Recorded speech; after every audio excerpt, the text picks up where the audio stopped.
अगली खबर की बात करते हैं। राजस्थान हाईकोर्ट के वरिष्ठ अधिवक्ता जोधपुर के एमएस सिंघवी राजस्थान के नए महाधिवक्ता चुन लिए गए हैं। शनिवार देर रात राज्यपाल ने सिंघवी को महाधिवक्ता बनाने संबंधी राज्य सरकार के प्रस्ताव को मंजूरी दी है। फर्स्ट इंडिया ने सबसे पहले ये खबर दर्शकों तक पहुंचाई थी। देर रात फर्स्ट इंडिया ने अपने दर्शकों को रखा अपडेट। सिंघवी मौजूदा महाधिवक्ता नरपतमल लोढ़ा का स्थान लेंगे। लोढ़ा भी जोधपुर के हैं रहने वाले। सिंघवी शहरों के मास्टर प्लान सहित अलग अलग मामलों में पैरवी कर रहे थे। 62 वर्षीय सिंघवी की गिनती संवैधानिक मामलों के बड़े जानकारों में होती है। वो बार काउंसिल ऑफ राजस्थान के चेयरमैन रहे हैं। साथ ही वे नाथद्वारा टेम्पल बोर्ड के सदस्य हैं। वे राजस्थान, मध्य प्रदेश और छत्तीसगढ़ के एडिशनल सॉलिसिटर जनरल भी रह चुके हैं। सीपी जोशी के एक वोट से हारने का केस भी सिंघवी ने ही लड़ा था।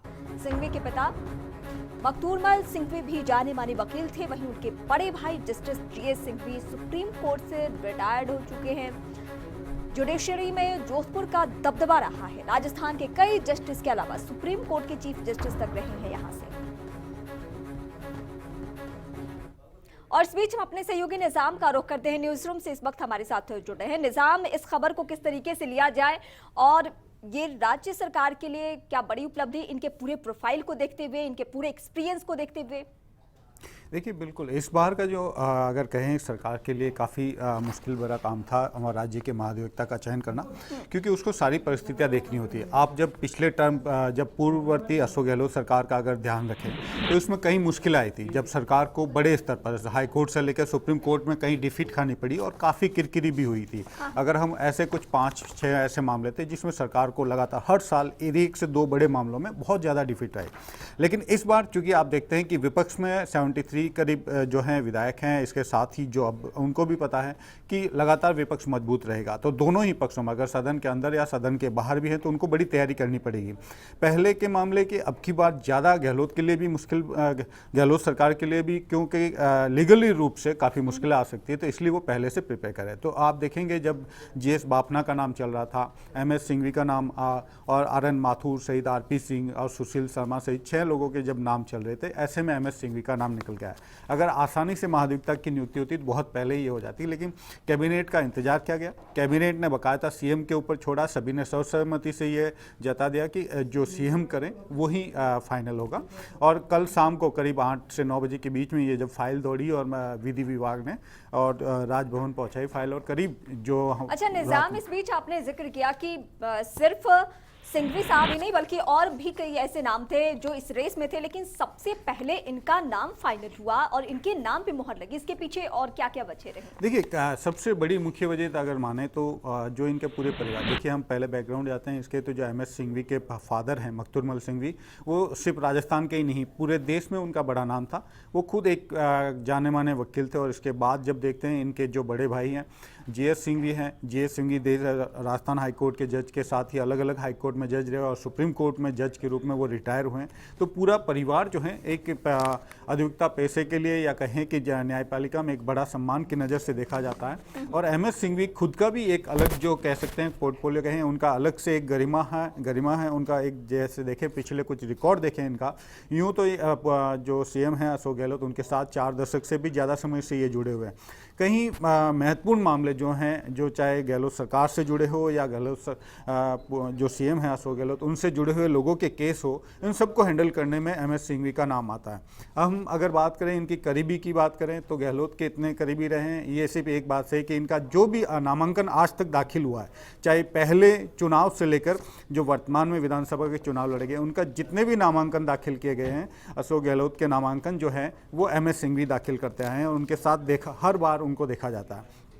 जबकि एमएस सिंघवी कहीं भी सार्वजनिक समारोह में आपको नहीं दिखते, कहीं भी मीडिया में वो सामने नहीं आते हैं, लेकिन उनका जो कोर्ट में प्रेजेंस है वो हमेशा से ही एक अलग माना जाता है। अगर उनके केसेज के रूप में देखें तो हाल ही में हमने देखा था कि जब वो गुलाब कोठारी और पूनम चंद भंडारी की जो याचिकाएं थी, उस मामले में उन्होंने न्यायमूर्ति नियुक्त किया हुआ था सरकार ने, हाईकोर्ट की ओर से न्यायमूर्ति नियुक्त थे और इस मामले में वो पैरवी करे। तो ये एक बड़ा केस जो हमने अभी हाल ही में देखा है। इसके अलावा भी अगर देखें बात करें तो सीपी जोशी से जो 1 वोट से हारने से जुड़ा मामला मामला है, या फिर अंबुजा सीमेंट से जुड़ा मामला है, या आप देखें कि अभिषेक मनु सिंघवी का जो टैक्स से जुड़ा मामला है, इसके सहित करीब ऐसे इसकी फहरिस्त बहुत लंबी है, लेकिन जो मैं आपको महत्वपूर्ण कुछ आधा दर्जन करीब इस जो बीच आपको निजाम, बता एक सवाल मेरे जहन में है, जिस तरीके से आप इनके पूरे प्रोफाइल के बारे में, इनके एक्सपीरियंस के बारे में बताया और साथ साथ ये भी मेंशन कर दिया है कि गहलोत की बहुत करीबी रहे हैं और बीते कई सालों से उनसे जुड़े हुए हैं, इन लोगों का आपसी संबंध बहुत अच्छा है और शायद यही वजह है कि महाधिवक्ता के तौर पर वो फिलहाल काबिज है।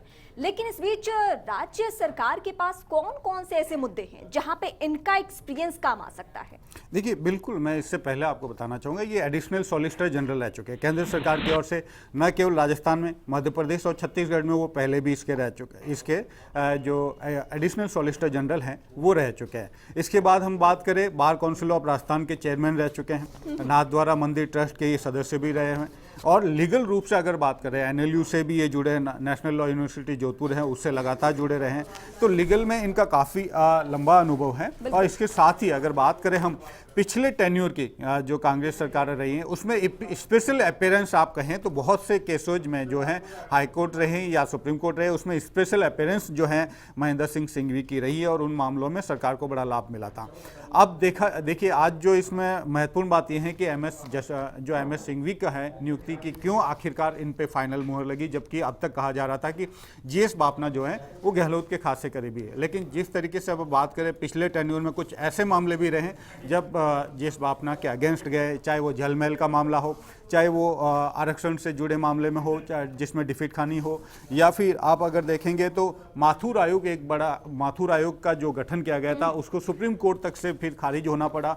ये उसमें ऐसे मामले थे जहां पर लगता था कि उसके इस बार और ज़्यादा मुश्किलें सरकार के सामने आएंगी। ऐसे में एम एस सिंघवी का चयन एक तरह से कह सकते हैं कि बहुत निजाम, एक सवाल, जैसा कि आपने शुरुआत में ही बताया कि यहाँ पर कई दावेदार थे लेकिन इनको यहाँ पर चुना गया है, और पिछला अगर सरकार का देखें तो यहाँ पर जिस तरह से कुछ केसेस में उनको हार का सामना करना पड़ा था और यहाँ पर उनकी किरकिरी हुई थी, तो उसको देखते हुए इस बार पहले से ही यहाँ पर प्लानिंग कर ली गई थी। कई नाम, जैसा कि आपने बताया, 5 से 6 नाम यहाँ पर सुझाए जा रहे थे।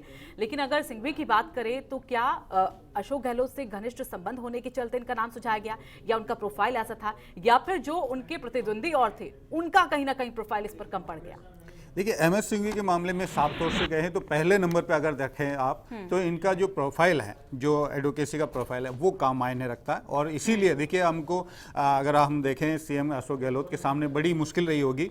जो जीएस बापना जो पहले पूर्व महाधिवक्ता रह चुके हैं, एम एस सिंघवी और आर एन माथुर जैसे नाम थे, और इसके साथ ही आरपी सिंह का भी नाम था। ऐसे में एक से बढ़कर एक लोग हैं, और ऐसे में अगर इसको देखा जाए ओवरऑल तो कहीं एम एस सिंघवी जो हैं इस मामले में कुछ 20 नज़र आते हैं। इसी वजह से देखा जाए, इनका जो पोर्टफोलियो देखा जाए पूरी तरीके से, आप देखिए जब इनके जो केसेज हैं, लगातार इनके अपीयरेंस हैं, आप इस मामले में जब भी आप किसी भी राजस्थान की न्यायपालिका में नाम सुझाएंगे तो निस्संदेह बड़ा मुश्किल हो जाता है कि क्या वो जीएस बापना को चुनते या एम एस सिंघवी को। लेकिन जो आने वाली परिस्थितियां हैं इन 5 सालों के लिए, चूंकि खुद सरकार के लोग भी मानते हैं कि आसान नहीं रहेगी इस बार की राह, लिटिगेशन बहुत ज़्यादा था। हर केस में आप कहें कि हर नियुक्ति के केस में, हर जो भर्ती निकाली जाती है वो कहीं ना कहीं अदालतों में फंस जाती है। ऐसे मामलों में उनके लिए एक मजबूत पक्ष रखना जरूरी है, और महाधिवक्ता सरकार की ओर से सबसे बड़ा लॉ ऑफिसर होता है, और उस लॉ ऑफिसर के लिए सबसे बड़ी यही चीज चुनौतियां होती है कि जो सरकार की योजनाएं हैं जो जारी हैं, या सरकार के जो भी नियुक्तियां हैं वो नहीं रुके, जिसकी वजह से कई बार ये मैसेज जाता है पब्लिक के बीच में कि क्या पता सरकार जानबूझ के इनको रुकवाना चाहती है, ताकि सरकार नहीं चाहती कि वो अपना खर्च हो या उसमें नियुक्तियां नहीं देना चाहती। लेकिन ये नियुक्ति एक बड़ी। बहुत धन्यवाद आपका निजाम, हमारे साथ जुड़ने के लिए। तो जोधपुर के एम एस सिंघवी राजस्थान के नए महाधिवक्ता होंगे, और इसको लेकर कल राज्यपाल ने भी मंजूरी यहाँ पर दे दी है।